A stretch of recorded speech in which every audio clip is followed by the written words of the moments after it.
بسم اللہ الرحمن الرحیم۔ 20 رکعت تراویح سنت مؤکدہ ہے۔ نماز تراویح رمضان کی خاص نماز ہے جو 2 رکعت کر کے پڑھی جاتی ہے۔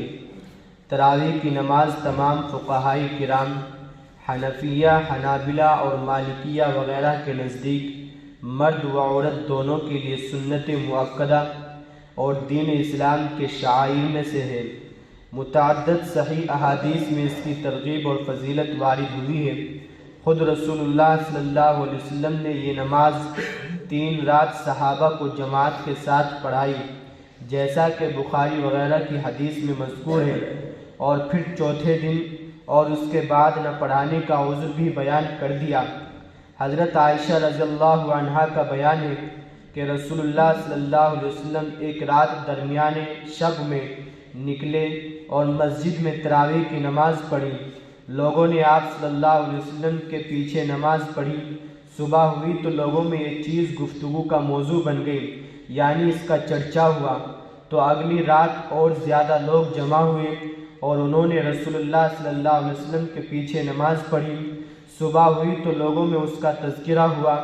تیسری رات میں مسجد میں آنے والے بہت ہو گئے۔ رسول اللہ صلی اللہ علیہ وسلم تشریف لائے، نماز پڑھائی اور لوگوں نے آپ صلی اللہ علیہ وسلم کے پیچھے نماز پڑھی۔ جب چوتھی رات آئی تو اتنے لوگ جمع ہو گئے کہ مسجد تنگ ہو گئی، یعنی کہ مسجد چھوٹی پڑ گئی، مگر رسول اللہ صلی اللہ علیہ وسلم حجرے سے نہیں نکلے، یہاں تک کہ جب صبح ہو گئی تو حضور صلی اللہ علیہ وسلم فجر کی نماز کے لیے تشریف لائے، اور جب آپ نماز فجر سے فارغ ہو گئے تو لوگوں کی طرف متوجہ ہو کر اولاً خطبے کا تشہد پڑھا، پھر فرمایا کہ تمہارا جمع ہونا میرے اوپر مخفی نہیں تھا، یعنی ایسا نہیں تھا کہ مجھے معلوم نہیں کہ تم لوگ یہاں پر جمع ہوئے ہو، لیکن مجھے ڈر ہوا کہ کہیں یہ نماز تمہارے اوپر فرض نہ کر دی جائے اور پھر تم اس کی ادائیگی سے عاجز نہ ہو جاؤ۔ اس کے بعد رسول اللہ صلی اللہ علیہ وسلم کی وفات ہو گئی اور یہی کیفیت قائم رہی۔ مذکورہ بالا روایت سے معلوم ہوا کہ تراویح کی نماز 3 دن رسول اللہ صلی اللہ علیہ وسلم کی ابتدا میں باجماعت ادا ہوئی، مگر حضرات صحابہ از خود جمع ہو جاتے تھے۔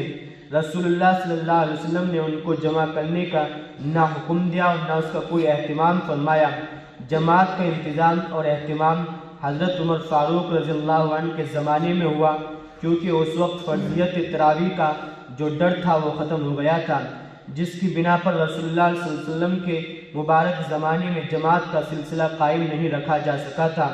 رسول اللہ صلی اللہ علیہ وسلم نے جن 3 راتوں میں تراویح کی نماز پڑھی ان میں رکعات کی تعداد کتنی تھی، اس کی تصریح کسی صحیح حدیث میں نہیں آئی، البتہ ایک روایت میں 20 رکعات کی تصریح آئی ہے جس کی سند پر کلام ہے۔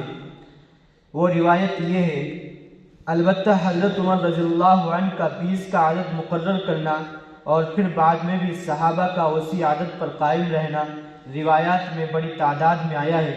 حضرت عمر فاروق رضی اللہ عنہ نے سن 14 ہجری میں اپنی خلافت کے دوسرے رمضان میں حضرت ابی بن کعب رضی اللہ عنہ کو امام بنایا اور سب کو ان کی ابتدا میں جمع کر دیا، جیسا کہ اگلی روایت میں ہے۔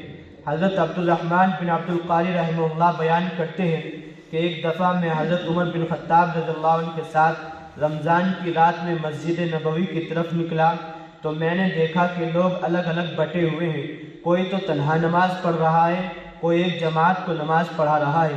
تو حضرت عمر رضی اللہ عنہ نے کہا کہ اگر میں ان کو ایک قاری کے پیچھے جمع کر دوں تو کیا ہی اچھا ہو۔ پھر انہوں نے اس کا فیصلہ فرما لیا اور سب کو حضرت ابی بن کعب رضی اللہ عنہ کے پیچھے جمع کر دیا۔ پھر میں حضرت عمر بن خطاب رضی اللہ عنہ کے ساتھ دوسری رات میں نکلا تو لوگ ایک قاری کے پیچھے نماز پڑھ رہے تھے۔ حضرت عمر رضی اللہ عنہ نے فرمایا کہ یہ نئی چیز کیا ہی عمدہ ہے، اور جس نماز کے وقت یہ لوگ سو جاتے ہیں وہ اس نماز سے افضل ہے جس کو یہ پڑھتے ہیں۔ اس سے ان کی مراد رات کے آخری حصے کی نماز یعنی تہجد کی نماز تھی، کیونکہ لوگ رات کے وقت اول حصے میں نماز پڑھتے تھے۔